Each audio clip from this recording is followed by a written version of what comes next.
at the football scores there for Madrid. Absolutely, it's on the front page of a lot of the French papers this morning. If we have a look at Aujourd'hui en France, their headline is the amazing exploit of the Lyons side, and they say that they go back over the fact that they won the first leg of that encounter.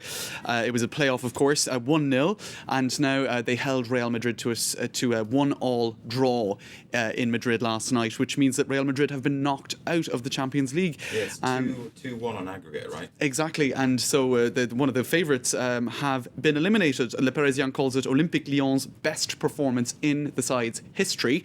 Cristiano Ronaldo scoring in the 6th minute, and in the 75th minute it was Pjanic who scored the equaliser. Now Le Progrès de Lyon, a local paper, is calling it the Olympique Lyon masterpiece. That's their headline.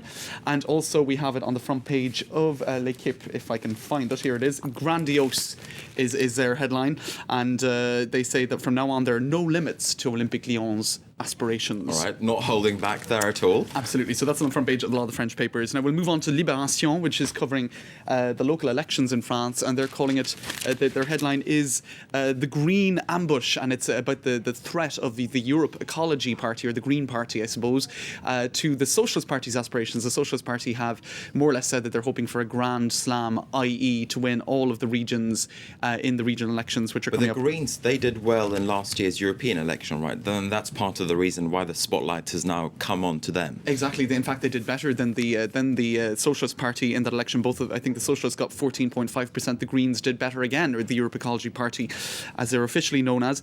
The editorial in Libération is focusing on Martine Aubry, as it also did yesterday. They're talking about how she has basically transformed. She's much more at ease. She's much smilier. She's much happier in her role as the head of the party.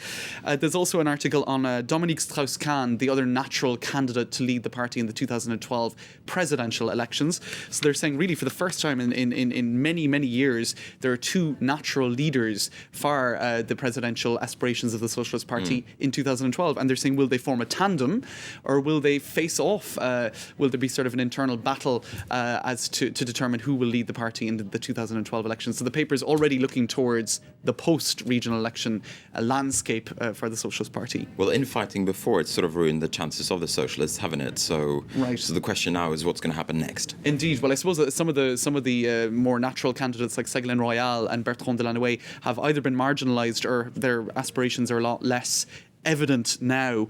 Right, if we move on. All right, well, we'll have a look at the front page of Le Figaro, which is talking about a battle between Paris and Washington over a contract for the American Marines to provide tanker planes, as kind of planes that fuel military planes. Now, EADS, or Airbus, was going to manufacture them. They won a tender in 2008, but now they've been basically forced out, and in what Paris is calling a protectionist gesture, or protectionist measures. Well, to be fair, I suppose they actually, it was Northrop Grumman and EADS, they were in a tandem as well. They were in a partnership, and they said, look, the specifications of the tender actually benefited Boeing more, and that's why they actually pulled out themselves. Right. Okay. So it was more or less they voluntarily saw that they were being forced out. Well, I guess. Of course, there were lots of accusations that the U.S. military, as you said, was benefiting, or was trying to fit Boeing's plane better. And I suppose you always see in a period of crisis a certain protectionist measures being put forth. So perhaps Boeing, they're trying to benefit, trying to make sure that Boeing gets this contract in a time of crisis.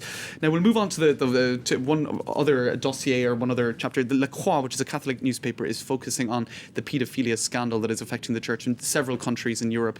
Austria, Germany, Ireland in particular have seen a swell of scandals recently, and so they have a question and answer sort of article. So what's the church's position on paedophilia? Did the church try to cover it up? So they're looking at all of these issues. For instance, they look at the Murphy report in Ireland, which shows that there was an official cover-up, despite the fact that since 1962 the church has officially condemned any such acts. Mm-hmm. Does the priesthood attract paedophilia? That's one key question that they're looking at as well. They're saying, well, if you look at the statistics, again, they're taking statistics from Ireland, over 50% of incidents happen in the family. So priests are quite marginal in the overall scheme of things. This, of course, being a Catholic newspaper. Now, if Le Figaro was also looking at that, and for the first time, a cardinal or the Archbishop of Vienna has called into question celibacy. They're saying, is celibacy one of the key factors in paedophilia in the church? So a lot of coverage of that this morning in the papers. All right, thanks very much, James Quirlian, for taking us through the French press this morning. You're watching France 24. It's time now for a reminder